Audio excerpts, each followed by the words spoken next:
একাধিক মোমবাতি জ্বালিয়ে পালন হচ্ছে এক অদ্ভুত ও রহস্যময় রীতি। পাশেই নানা বয়সের নারীরা মাথা ঠেকিয়ে যাচ্ছে কোনো বিশেষ স্থানের সামনে, যেন তাদের মনের গভীর কিছু পূরণের আশায়। আরেক প্রান্তে দেখা যায় এক বড় পাল্লায় রাখা আদরের সন্তানকে, আর অন্য পাশে রাখা রঙিন ফলের ঢেউ, যার ওজন একেবারে সন্তানের সমান। এমনই দৃশ্য দেখা যায় ধামরাইয়ের কুল্লা গ্রামের ভারত চাঁদ বাবাজির আশ্রমে। তাহলে প্রশ্ন ওঠে, কেন এই অদ্ভুত রীতি?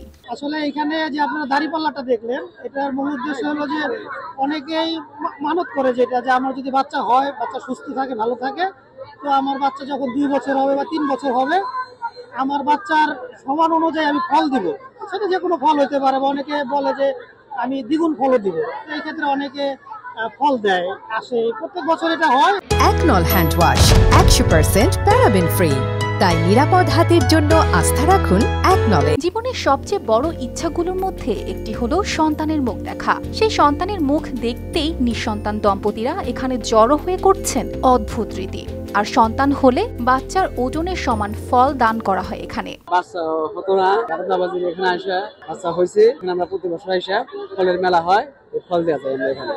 আমরা সবসময় মনে করেন আমাকে বাচ্চা কাচ্চা হইলে বাচ্চা কাচ্চা নিয়ে যেমন এই যে ফল দেওয়া হয়েছে, প্রথম বাচ্চা হইলে আমরা এই যে ফলও দেই, তার বুট দিমু, এখানে এই আম দুধ এখানে আগে দিমু, তারপর আমরা খাবো।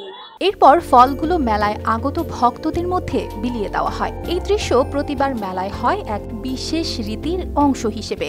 আমরা এখানে অনেকদিন থেকে জানি এই মাজারে ফল ফ্রুট মানসিক করা হয়, কারণ হলো মনের আশা পূরণ করার জন্য। কোনো বাচ্চা অসুস্থ থাকলে অনেকে মানসিক করে যে এখানে আমরা মানসিক করে ফল ফ্রুট দিব বাচ্চার মাপ করে, তাহলে আল্লাহর রহমতে, আল্লাহর ইচ্ছায় বাচ্চা সুস্থ হয়ে যায়। এই আশ্রমে প্রায় 150 বছর আগে ভারত চাঁদ নামে এক সাধক এসেছিলেন, যিনি মানুষের সেবায় নিজেকে নিয়োজিত করেছিলেন। তার ভক্তবৃন্দ তার মৃত্যুর পরও এই আশ্রমে মেলার আয়োজন করে আসছেন, যেখানে নিঃসন্তান দম্পতিদের সন্তানের বাসনা পূরণ হয়। সন্তান হওয়ার পর 5 ধরনের ফল দিয়ে শিশুর ওজনের সমান করে ফল দান করার রীতি চলমান এখানে। ভারত থেকে স্বাগত সেই ভক্তবিন্দুরা তাকে দেখতে আসছিল এক সময়, এখন তো সে নাই এই পৃথিবীতে। তার কারণে তার সমাধিটা ছিল, এখনো আছে।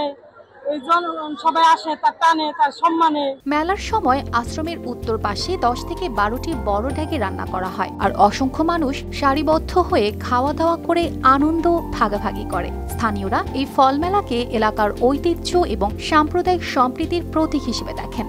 এই আশ্রমে নিঃসন্তান দম্পতিরা সন্তান লাভ, রোগ মুক্তি ও মনের শান্তির জন্য মানত করেন। মনের বাসনা পূরণ হলে ফল, দুধ ও অন্যান্য খাদ্যদ্রব্য দান করেন তারা। বিগত কয়েক বছর ধরে নাকি এই বিশ্বাস ও রীতি চলে আসছে। News desk, RTV।